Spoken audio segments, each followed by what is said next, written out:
من ئەنجامە بەمبەستی بە دوواداچوونی و جێبەجێکردنی ئەو ڕێوشوێن و ڕێنمایە تەندروستیانەی کە بە ئومێدی ئەوەی کە بە هەموو لایەکمان پابەند بین پێوەی لە پێناو پاراستنی شارەکەمان و وڵاتەکەمان لە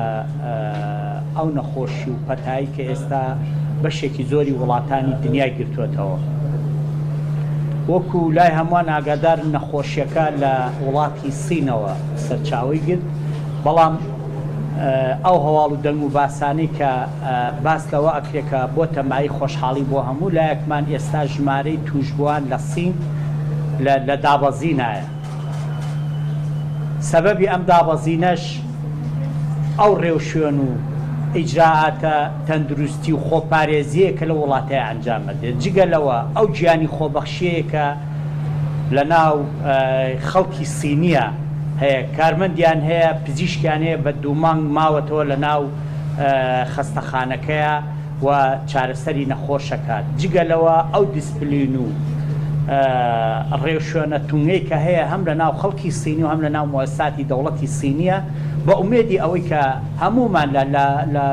باقی وڵاتانی دنیا کە بەداخەوە ئەو نەخۆشیی تیا بڵاو بۆتەوە چاو لە وڵاتی سین بکەین و ئەو ڕێوشوێنانە بە شێوەیەکی تەندروستتر و باشتر جێبەجێ بکەن. و باشترین چارەسەریش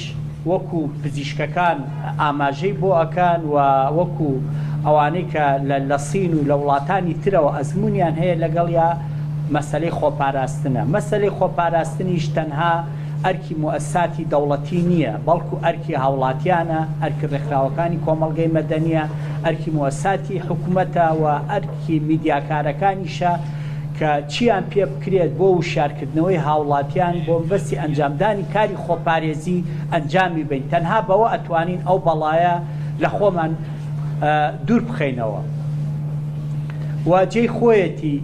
دەستخۆشیەکی زۆر لە جەنابی پارێزگاری سلێمانی لە بەڕێوەبەراتی گشتی تەندروستی سلێمانی، لە ئاسایش، لە پۆلیس، لە بەرگری شارستانی، لە لیوایەکی سلێمانی، لە هەموو دام و دەستگاکانی حکوومەت بکەین لە شاری سلێمانیە کە هەمومان وەکو یەک تیم ئەوەی کە پێویست بێت و ئەرکی سەرشانمان بێت لە ماوەی چەند ڕۆژی ڕابردووە ئەنجاممان ناوە و دڵنیاشتانەکەینەوە بەردەوام ئەبینە دەسە جێبەجێکردنی ئەو ئەرکانە و داوا لە هەموو ڕاگەیانەکانەکەین خۆیان بە دوور بگرن لە بڵاوکردنەوەی هەندێ وێنە و هەندێ هەواڵ، چونکە ئێمە هەمومان وەکو یەکتیم ئەم کارە ئەنجامە بین و هەر چیەکیش بکەین بە واجبی خۆمانی ئەزانین، هیچ منەتی تیان نییە بیکەین بەسەر کەسەوە، واجبی خۆمانەوە بە ئەرکی خۆشمانی ئەزانین. و جەنابی پارێزگاریش لەگەڵ باقی دام و دەستگاکانی حکوومەتە بە ئەرکی خۆیان هەڵساون و ئەوەی پێویست بێت بۆ جێبەجێکردنی ڕێوشوێنی تەندروستی و خۆپارێزی لە ناو شاری سلێمانیا ئەنجاممان ناوە. ئێستاش کۆبوونەوەکەی ئەمڕۆمان بۆ ئەوە بوو کە چۆن بتوانین ڕێوشۆنەکانی ڕۆژانی داهاتوومان بە سەرکەوتووی جێبەجێ بکەین، بەڵام دووبارەی ئەەکەینەوە پێویستیمان بە هاوکاری و هامانگی هەموو لایەکەیە، پێویستیمان بە پابەندبوونی هاوڵاتیانەوە هەیە بە جێبەجێکردنی ئەو ڕێوشوێنانە. پێویست بەواکە کە هاوڵاتیان خۆیان لە شوێنە قەرەباڵغەکان بە دوور بگرن. بەداخەوە دوێنێ سەرقەبرانەکان زۆر قەرەباڵغ و کە